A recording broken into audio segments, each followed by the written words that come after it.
No niin, moi kaikki. Eli tämän päivän luukun aiheena on, mä teen videopostauksen.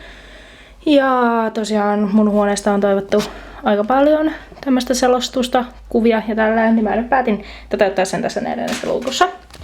Eli ovelta katsottuna mun huoneessa näyttää tältä. Tässä kun mennään eteenpäin, niin tässä on ensimmäisenä mun peili, pari julistetta. Sitten tuolla toisella seinällä siinä on pöytä. Ja siinä on itse asiassa tällä hetkellä myös Aarnen joulukalenteri. Siinä on kaikki noita mun meikkiuttuja ja tällaisia näin. Sitten siinä on sohva ja pullopussi, joka pitäisi viedä pari pakettia postia. Sohva ja tommonen jalkarohi, siitä saa siis patjan. Tossa on mun työpöytä. Mä en yleensä käytä mun työpöytää kauheasti. Muuta kuin mitä mä nyt joskus satun piirtään. Mä nyt en jaksa alkaa tarkentaa erikseen. Ja sitten lähinnä se on tavaroiden säilytyspaikka. Sitten tuolla on vähän tollasia. Se on Green Dayn toi keikkalippu ja tälleen. Sitten tässä on mun kirjahylly. Siellä on leffoja, kirjoja, kirjaston kirjoja, pinon ruusukkeita, koska mä en oo saanut tai keksinyt niille mitään hyvää paikkaa, kun tää mun huone on tosiaan vähän tämmönen tyhmänmuotoinen.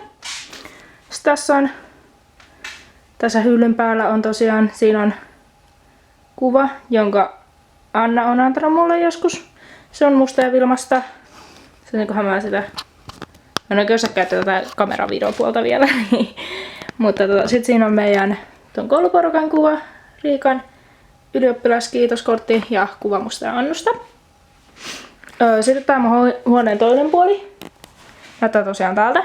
Eli mulla on siis niinku tämmönen niinku kulmanmuotoinen tää huone. Tossa on muuten mun ylioppilasmekko. Täällä on vaatekaapit ja niinku ylipäätään kaappeja, missä on kaikkea tavaraa. Niitä mä en ala näyttää, koska ne on tällä hetkellä vähän sotkuset. Sitten, no, siinä on mun sänky. Mä yleensä dataan tosiaan tuossa sängyllä, sen takia toi kone on nyt tossa.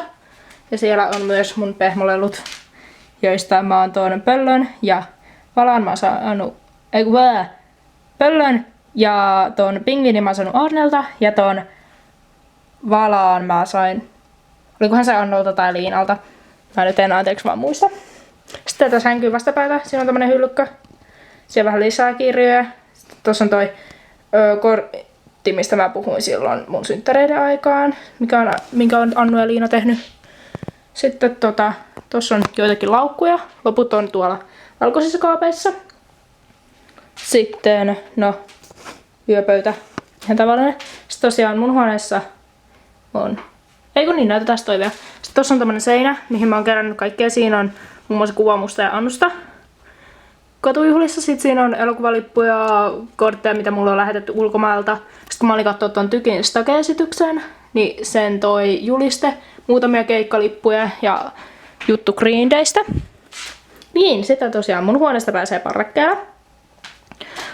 Siinä on talvisin tälleen niin säkkituoli edessä, koska täältä ovenraosta tulee niin kylmää ilmaa, että sitten tää koko huone on ihan jääkylmä. Ja yleensä mulla onkin talvisin matos lattias, mutta nyt mä en oo vielä ehtinyt laittaa. Tästä tosiaan mennään parvekkeella. Ja parvekkeelta meillä näyttää tältä. Täällä on vähän kylmä, koska mä olen toppi päällä. Tältä näyttää. Tuolla näkyy Prisma, eli multa todellakaan ei siis ole pitkä matka kauppaan. Semmoset about ehkä 100 metriä. Ja sitten, no mä en näytä, tää on vastapäätä katsottuna siis täältä parvekkeen ovelta, niin tossa on huoneen ovi ja siellä on toi sänkynurkkaus. Tällainen tosiaan, ja saa nähdä mitä huomisessa luukussa on. Hei hei!